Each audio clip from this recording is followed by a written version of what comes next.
What If Civilization Had Lyrics by Floss is the intro theme song for Caveman to Cosmos. We're going to do a let's play of the giant Earth map scenario.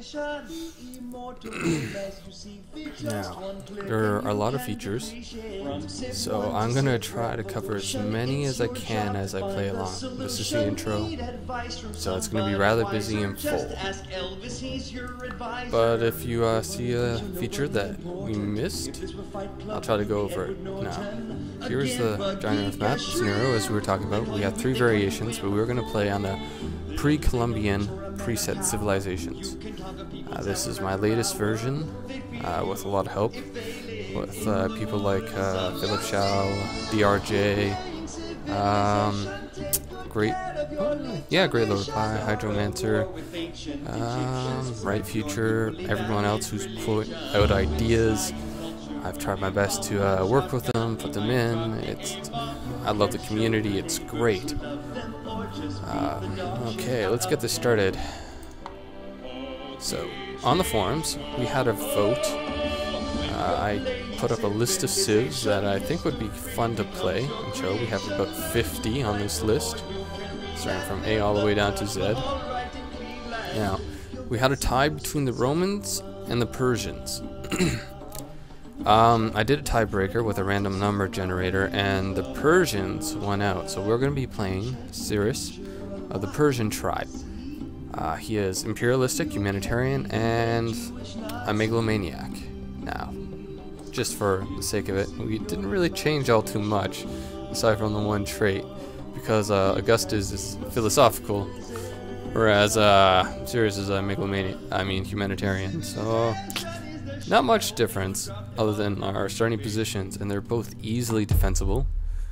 So on an earlier let's play, on an earlier test run I was doing, I was playing at around Monarch. I was suggested that Immortal might be good, but I'm an average player and kind of a coward. So I'll probably stick with Emperor, just slowly notch my way up there into deity as I get okay at this game. I'm turning on Mastery, and I've set a time limit for myself. And I love playing with Conquest and Domination. I'm sorry guys, it's just fun for me. I could change what I'm called, but we'll just live with what we have. Now, I'm going to turn off No City Racing. It's on by default.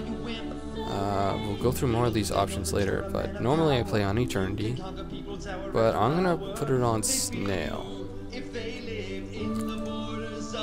Now the options, we have tons. Look at this list. A lot by default is already on. Now we're going to have no technology brokering. Means if you haven't researched it themselves, myself included, you can't trade that tech. We're going to have new random seed on reload. Excuse me.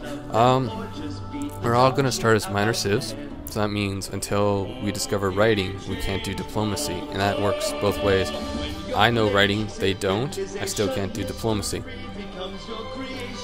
Multiple production and research means if we kind of go over our set target, it will fill up into the next one. And Q, usable mountains. Eventually we can walk on them and use them for production, all that yummy stuff.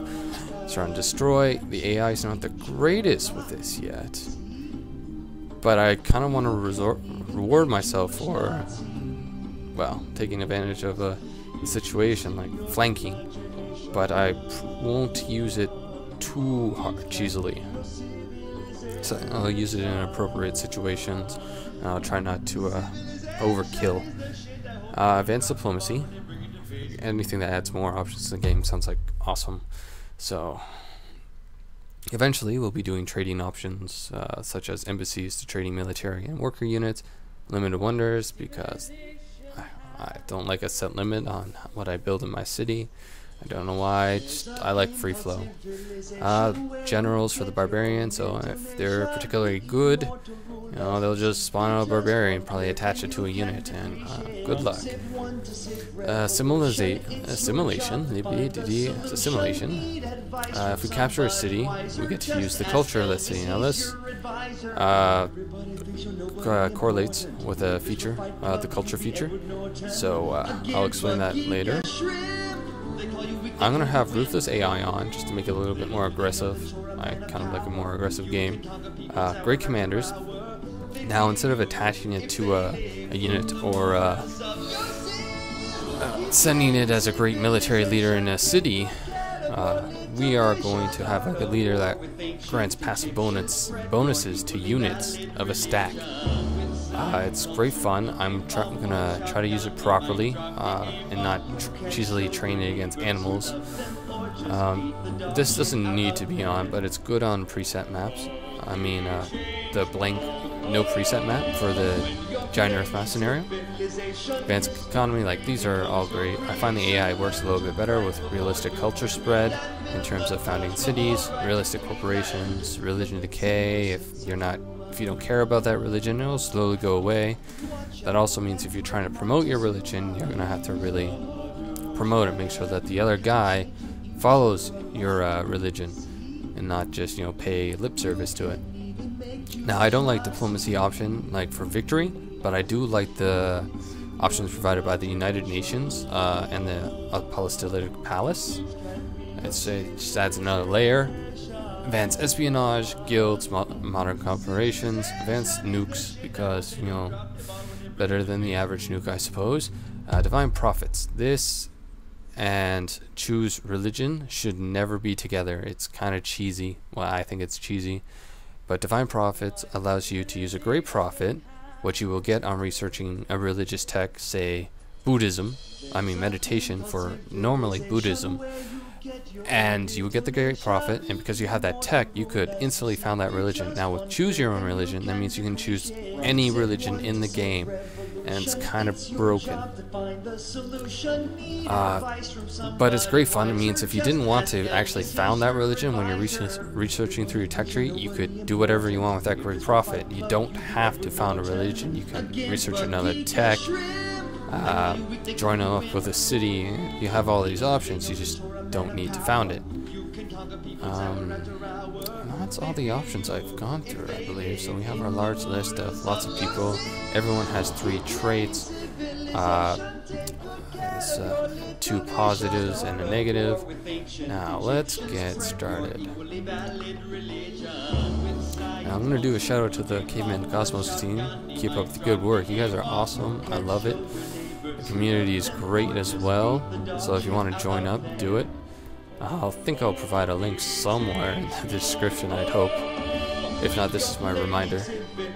Now, when we get into the game, I'm going to go through all the menu options, show you some shiny things. I'm also going to go ahead a turn, and then I'm going to save it, and then I'm going to go into the world builder and show you all the starting locations of the Civ, and just kind of give you a general overview of what we're dealing with. Because if I did it immediately on the first turn, only half the civs would have had founded their cities already.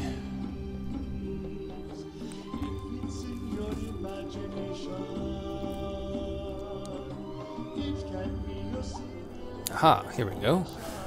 So, it tells you all the options you've loaded up, and in the bug menu that will pop up here eventually, I have other options set up. Now, I'll briefly go over that menu and all the hotkeys. Like abandoned city or demolished buildings. I love it. Wait, I can do no interface? Huh. God darn. I wish I knew that before. So here we are. Now, as I was referring to assimilation, that means if someone conquered me from like Asia, they would get like native culture. They start their unique building as native culture Asian. Now, if they conquered me, which I don't want, they would also be able to build native culture Middle Eastern and be able to build the Great Wonders associated with them. So, these are all the Middle Eastern civs because it's a unique building for each one of them. And it'll provide the native culture. Oh, it provides free culture of the Middle Eastern resource. So, we also have all these lovely other buildings, which allows us eventually to build our culture buildings. We have a huge list, but the quickest example for a Middle Eastern one would be, well, I see Israeli here. So we'll click this one. You need Middle Eastern culture, you need salt in the vicinity, and you need the desert tile. You can build it as soon as you research monotheism, and, as I was saying, the culture of Middle Eastern, and the desert tile. It has a brief little thing over here. It's nice and pretty. Now, if you're an Asian one, you could build something like Bengali. Culture Asian, sulfur and city vicinity, and a jungle. Canadian. Yes, because it's Canada Day here in Canada. So I'm just going to kind of go over this one. You need to be culture American, fur in the city vicinity, tundra in the city vicinity, and forest in the city vicinity. You also need to apparently trade for the French culture. What? No English? What about the English? Anyway, you need social contract, which apparently does a fair bit of things that I would probably want to get this for. Village can upgrade its town, enables a volunteer army, and I can construct a lot of shiny things. I feel sad. Let's see what the Americans need. Oh wait, going the wrong way. Because I am curious, and I'm sorry if I'm taking your guys' time, but I think American viewers would like this too. Oh man, they get a lot of bonuses. I'm kind of jealous. You require democracy. You require a certain civic to be active.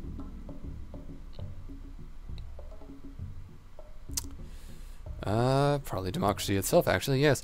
You require the culture American, the English culture, and the tech I was just saying, and cow in the city vicinity. That's gonna be rather hard because there's no cow in the New World for quite a while until you trade with it, I imagine. I can't remember. I'll take a look because we can. Oh wow, he starts really close to that tribal village. That is lucky. In my test run of a game before this, I couldn't get to it. The Sumerians, who are like right here, are there before I am. Now, the reason why did I take off city racing? No, I'll take a quick look. Now, oh, wrong thingy. The fist of justice. Settings. Oh, apparently I have aggressive AI on. Oh, biscuit. Well, that might make them a bit too aggressive. Oh, damn. Because they're also hooked up with ruthless AI. That's unfortunate, but I'll live with it. Huh. I swear that's the same thing I got last time. A map. It's very shiny. Okay, so that's all we can really do. Now, with no city racing, before the reason was most of the time the AI